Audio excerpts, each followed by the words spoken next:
Before I start the video, I just want to say spoiler alert for those who haven't watched Arcane Season 2 yet. If you want to avoid spoilers, I suggest you click off this video and finish Arcane, then come back. If you don't care about spoilers, or you did finish Arcane Season 2, then you're free to continue.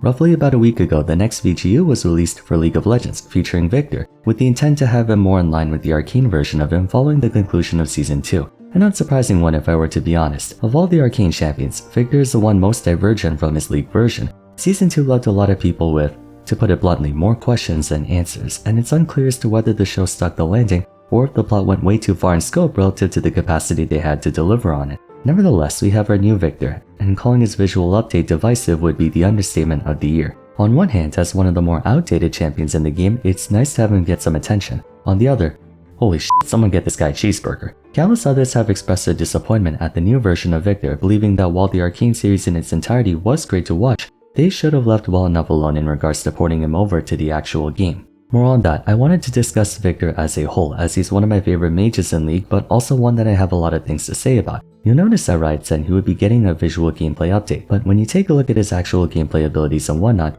this feels more like an art and sustainability update, the same ones given to Lee Sin and Teemo. Essentially, Viktor hasn't really changed all that much from a gameplay standpoint, which brings me to my topic for today. I want to discuss Viktor's design, addressing the controversy in regards to his old and new visuals, and talking about his gameplay and the disconnect he's suffering from due to how they retconned him. Elaborating more on what's been going on with Viktor in case you haven't kept up, or just as a refresher, there are two things people are not a fan of when it came to his reimagining. The more pronounced one, despite being the more nitpicky one, is the fact that he looks disturbingly thin, emaciated even. It is an accurate portrayal of Viktor's sickly constitution from the main series, but the juxtaposition between his old and new version is beginning to get really distracting, bordering on uncanny. People especially took notice of the differences between his old and new Deathsworn version. While nowhere close to being the most imposing champion in terms of muscle mass or size, what made Viktor so intimidating of a champion is the experience of fighting a man who essentially achieved transhumanism and turned himself into a cyborg with enhanced weaponry and stuff, compared to the new version where it looks like he'd snap in two from a tap on the shoulder. In a vacuum, it doesn't look too bad, but when compared to what he had before, definitely feels like a downgrade. Across YouTube and throughout various discussion platforms, you'll find this sentiment in a large portion of the player base, calling it the glorious revolution. On a macro narrative level, when it came to other champs like Vi, Caitlyn, Jace and whatnot, who did receive adjustments of their own, the old version and most of the things about him was effectively wiped off the face of the earth, replaced by an altogether different character who only shares the same name as him. A slight recap, old Viktor was also an inventor who used to be friends with Jace, only he was so focused on the progression of humanity that it led to him becoming neurotically obsessed with it, trying to create inventions to alleviate the suffering of human lives. Eventually, it got to a point where he realized humanity itself was a weakness, including things like emotion and even the very human body, and so he turned himself into a machine in a desperate attempt to transcend limitations, leading to the League version of Viktor, someone who's all about hex-tech augmentations and, cyberpunk 2077 type stuff. As tropey as it was, it made a lot of sense, and there are some parallels between this one and the new Viktor. Arcane Viktor is also trying to find a way to transcend humanity by overcoming his dying body, relying on the hex core to save his own life. And while Season 1 of Arcane made it look like he was going down the route of old Viktor, gradually turning his body into a machine, in Season 2 we got completely bamboozled and he went in a much different direction. Still fancying himself a savior and trying to overcome the limitations of human nature, but instead of machinery, it's some kind of apocalyptic, weird, organic virus magic thingamadoohickey. I honestly don't know how to describe the Arcane. In any case, for over a decade, people saw Viktor as the Ultron of League. He wanted everyone to become machine people basically, and was a living example of that. The intentions behind old and new Viktor are the same, a desire to transcend humanity and achieve a higher state of being, mostly in the form of eliminating human emotions. But it went from going down a similar path as Singed, where progress is a be-all end-all no matter how ethically questionable or morally reprehensible it was, to, for lack of a better example, trying to pull a Madara Uchiha on the entire world. Definitely not what I, and I'm sure many people, were expecting. Lore's not my strong suit, and I don't think many of my longtime viewers watch me for it, but there are certain things that I think are necessary to draw attention to just because gameplay experience and narrative inspiration do go hand in hand. For example, the idea of Akshan, a marksman assassin, being able to revive champions even if it makes complete sense in lore, what with the whole Absolver weapon having that special property, gameplay-wise it comes off as the most ass-pulled mechanic they could think of for a champion belonging to those classes. It's a similar premise here with Viktor. Gameplay-wise, old Viktor is an accidental masterpiece. The mismatched abilities and lack of cohesion with his gameplay was highly thematic to our image of him, working just well enough to make him a veritable threat. Looking through Viktor's previous background, you can see him gradually converting himself into a machine, replacing various parts of himself one after another. The prototype Viktor depicts himself still appearing very human, having various machinery and experimenting on a bunch of different parts and weapons. Safety goggles on his head, his left arm has become mechanized, but his right arm is still wearing a glove, I believe, not to mention the fact that operating in Zon, he likely doesn't have access to the highest quality materials, machinery, and resources, requiring him to be resourceful and make do with what he can find, even if it involves putting together parts of scrap metal. By taking that same design philosophy and observing his toolkit, it adds a lot of important context, elucidating the single most distinguished aspect of him that, while otherwise a detriment if it were on other champions, is what makes him stand out in such a memorable way. None of Viktor's abilities have anything to do with each other. They're just 4 random spells that do random things and practically no synergistic aspects to each other. And it's great. When you think of most other champions, their abilities are constructed around a collective goal. Q is meant to lead into E, which is meant to lead into W, or something to that effect. A simple one would be Jarvan's EQW combo. You start with E to then allow Q to dash forward, then W giving you a stronger shield the more enemies are nearby, which is exactly where Jarvan will find himself in. The biggest distinction of Viktor is that he's characterized by abilities that retain all their functionality and usefulness in a vacuum, emblematic of him likely having assembled parts of himself one after another. Siphon Power is a boomerang projectile that deals damage, grants him a shield, and converts his next auto attack into magic damage. This ability is fully self-contained, meaning even without his passive W, E, and ultimate, it would work exactly like it was meant to and achieve the full effect. Gravity Field's an area control tool that slows and eventually stuns enemies who stand in it for too long. Again, you can take this out of his kit and it will do the same thing at full capacity. Death Ray projects a line of energy that damages enemies in the way. Again, a strong ability that works quite well even outside of his kit.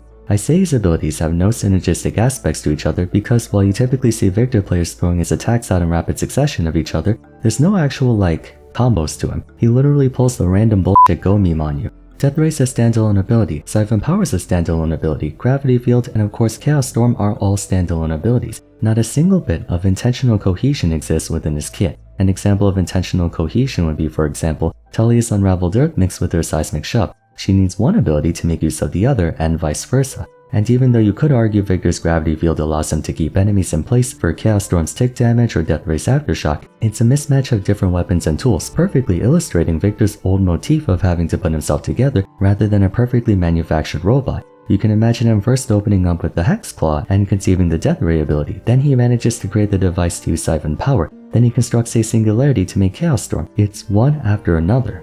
Each of his abilities are souped up with power to account for there being no special synergy between them. They have to be strong on their own. In several of my Why No One Plays videos, I talked about how champs like Naafiri and Swain were torn between 2 mutually exclusive things, such as Naafiri being a hard engaged diver with a neutral tool, or Swain being torn between 2 abilities that work best from afar and 2 that work best up close. Viktor technically suffers from the same issues, but they made up for it by making them individually so powerful that even if you were to only use one of them, they would still get a lot done for him. In essence, they embrace the idea of Viktor being a mess of a champion and compensated for it by focusing on practicality. He's a very practical champion, paying homage to his flawed practical mindset as a character. Again, that's not to say he doesn't have issues. Viktor mains have frequently aired their grievances about his W, but in totality, he's a very functional control mage that I don't think anyone would complain about having on their team. Weak early game, yes, but a respectable mid game and devastating late game. Pretty much all of this gets thrown out the window with this new version, not the practicality of his kit mind you, more so the narrative congruity. For reference, none of his basic abilities have changed whatsoever. The only thing that was changed is Chaos Storm, now renamed to Arcane Storm.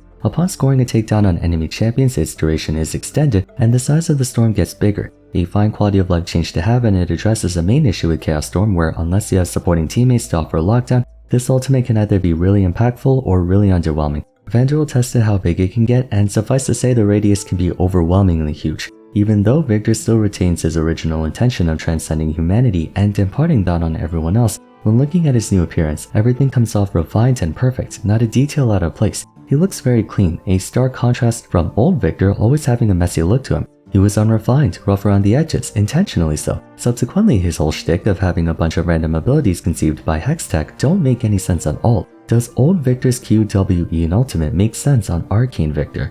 No. I was told that during playtesting, Viktor mains were against the more radical ideas that Riot had in mind, implying they were thinking about doing more than just give Chaos Storm the ability to expand and reset. But I think a lot of that had to do with the fact that whatever changes they were suggesting would have transformed Viktor into an entirely different champion, reminiscent of Aatrox and Skarner. For all the problems Viktor runs into, one thing cannot be disputed: he is a good champion. You can argue he's a victim of the game's rampant mobility creep, seeing as how 3 of his abilities heavily depend on the enemy team staying where they are, but generally, like I said, he has a great set of practical tools. A low cooldown burst trade option that both deals damage and protects him from damage, while also having great sustained tempo. 2 area hazard tools, one that controls space and the other that deals damage. A wave clear tool that can also double as a poke tool and kiting option. He has a lot going for him, with that practical gameplay making him easy to pick up and rewarding to master.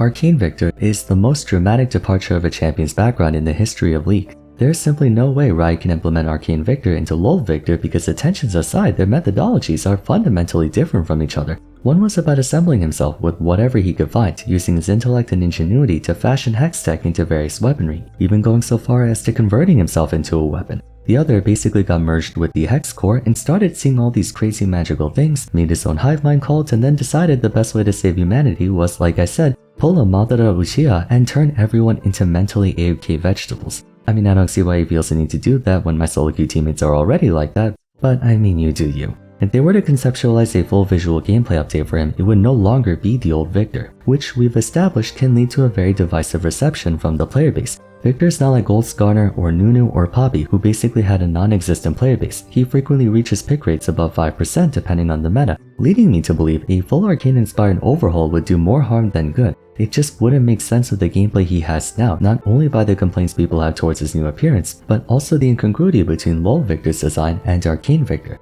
All in all, where I'm trying to get at is, while Arcane was great, and I love that they added Arcane related things like skins for Jace, Vi, Jinx, Echo, and whatnot to Mbessa being added to the game, I think they should have just stuck to making Arcane Viktor a legendary or ultimate skin, instead of attempting to fully retcon him into the game. This is one change I'm not on board with, not because I don't like Arcane or because I think there's nothing wrong with old Viktor. Rather, once again, it would be too big of a departure from the old Viktor that the Whiplash would be, and demonstrably is, too jarring. Arcane Jace or Arcane Vi or Arcane Jinx would have been more tolerable of a transition if that makes sense.